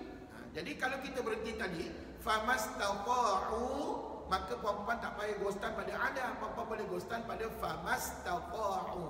Jadi puan-puan nak baca Quran ni, rupa-rupanya kita kena ada strategi memberhentikan bacaan dan strategi untuk mengulangkan balik bacaan. Menghentikan bacaan namanya apa? Wakaf. Mengulangkan balik bacaan namanya apa? Ibtida. Jadi itu dua istilah yang puan-puan akan biasa lakukan ketika baca Quran. Baik, apa kata Allah sikit lagi ya? Apabila kami menghendaki, kami akan mengubah keadaan mereka sehingga tidak dapat berjalan maju ataupun mundur.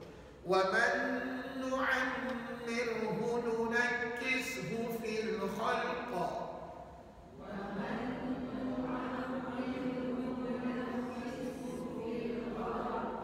Kebetulan wakaf apa tu? Jaiz. Wakaf asal. Kalau jaiz jim, kat situ soalan ya. Melainkan kalau puan-puan guna Quran lain. Kalau guna Quran lain bukan ada jim. Tapi kat sini Quran kita ni ada soalannya. Soalannya tu wakaf apa? Asal. Maka kalau jumpa nak buat apa? Baik sambung ataupun lebih baik disambungkan bacaan, tetapi baik juga berhenti. Okey, kenapa kata Ustaz baik berhenti dalam ayat ni? Sebab sekali lagi sama macam ayat sebelum ni, bila puan-puan berhenti pada fil khalq, cuba sambung afala yaqilun.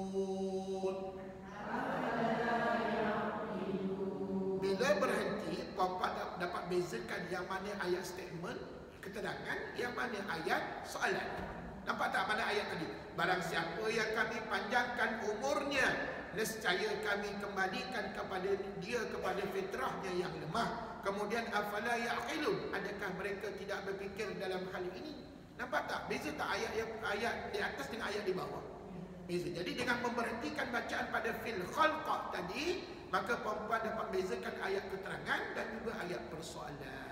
Jadi puan-puan cukup setakat bacaan kita tak ada kan? Nanti minggu depan, dua minggu akan datang sambung lagi ayat 69 ya. Shadaqallahul azim. Baik, sebelum bersurai seperti mana yang Ustaz janjikan tadi, ada sedikit hadiah. Puan-puan balik rumah, puan-puan buat latihan, boleh ke? Ini latihan pertama tau, latihan pertama dalam bab wakaf dan ibtidah. Okey, keluarkan buku latihan. Muka surat berapa tu wakaf dan ibtidah? Saya rasa tak banyak muka suratnya. Ini dia. Iaitu muka surat ada 2 muka saja, 53 dan 54. Sila buat latihan muka surat 53 dan 54. Di mana puan-puan kena bagi minta maaf, bukan 53 54, minta maaf. Salah muka surat. Muka surat 50, minta maaf ya. Muka surat 50, 51 dan 52, 3 muka sahaja. Kalau tak cukup seminggu, anjakkan minggu depan. Tambah lagi seminggu, tak kisah. Puan-puan boleh hantar bila-bila masa, tak ada tarikh tutup. Ya, tapi puan-puan jangan tak hantar langsung kat ustaz. 3 muka surat, 50, 51, 52. Okey, apa arahan soalannya? Nyatakan 2 contoh ayat ringkas berserta nama surah dan nombor ayat bagi hukum wakaf ini. Sila rujuk Al-Quran Nusab Uthmani saja. Puan-puan buat seperti mana contoh dekat whiteboard ataupun sebelum ini yang satu bagi contoh dekat whiteboard, puan-puan buat macam tu saja. Puan-puan kalau rajin salin semua ayat. Tapi kalau tak rajin, ayatnya panjang sangat, maka salin sebahagian kecil saja ayat tersebut. Yang penting dalam ayat yang puan-puan salin tu mesti ada apa? Simbol wakaf. Mesti ada simbol wakaf dan mesti ada nama surah dan nombor ayat. Boleh? Selamat membuat latihan di rumah. Selamat jumpa lagi minggu depan di hari dan waktu yang sama, insya-Allah. Dan minggu depan, ya ajar. Oh, buku surat 49 tak buat lagi? Okey, buatlah buku surat 49 sekali. Tapi yang 49 ni kita bincang minggu depan. Muka surat 49 pun buat sekali, tapi kita bincang minggu depan dalam kelas. Lepas tu, muka surat 50, 51, 52 hantar kat ustaz. Barang siapa yang dah siap. Yang tak siap jangan hantar. Nanti penat ustaz cari mana nanti yang perempuan tak jumpa. Jadi puan-puan, terima kasih banyak-banyak datang hari ini. Mudah-mudahan kelas kita hari ini membawa ilmu kepada tuan-tuan dan puan-puan sekalian, insya-Allah. Jangan lupa ya, minggu depan bawa formula wakaf dan minggu depan saya bawakan nota berkenaan wakaf Jibril atau sunnah minggu hadapan ya. Terima kasih banyak-banyak. Kita sudahi kuliah dengan bacaan tasbih kafarah dan juga surah Al-Asr. Bismillahirrahmanirrahim. Subhanakallahumma wa bihamdik asyhadu an la ilaha illa anta astaghfiruka wa atubu ilaik. Bismillahirrahmanirrahim. Wal 'asr innal insana lafi khusr illa alladhina amanu wa 'amilus solihat wa tawassaw bil haqqi wa tawassaw bis sabr. Assalamualaikum warahmatullahi wabarakatuh.